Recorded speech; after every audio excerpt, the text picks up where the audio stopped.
division has reached 100 billion milestone amidst regulatory hit. Let's discuss as to what has happened and what comes next for Apple's. Now, Apple's services unit is a high margin business unit which has emerged as the tech giant's profit engine even as legal challenges threaten its App Store model.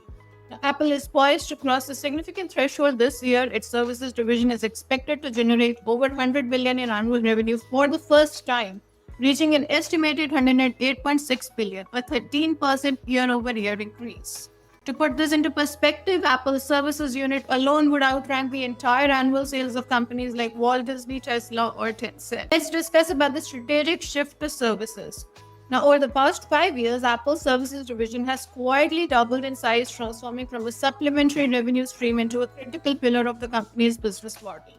The unit is overseen by long-term executive EDQ, which encompasses iCloud storage, Apple Pay, Apple Care Insurance, and the App Store, along with the subscription offerings like Apple Music and Apple TV.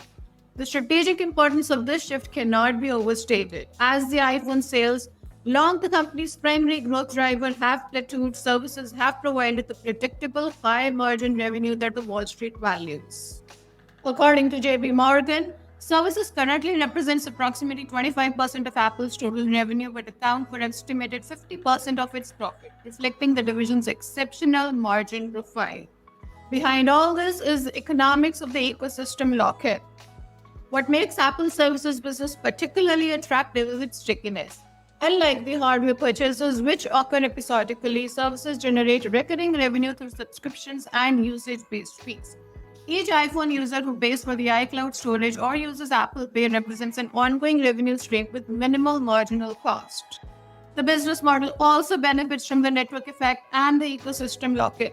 As the consumers invest more deeply in the Apple services, storing photos in the iCloud, making purchases through Apple Pay, or subscribing to multiple Apple services, the switching costs to competitors increase substantially. Additionally, Apple receives a multi-billion-dollar annual payment from Google to maintain its position as the default search engine on iOS devices. This arrangement, which survived largely intact in September's antitrust ruling against Google, represents pure margin contribution with virtually no associated costs.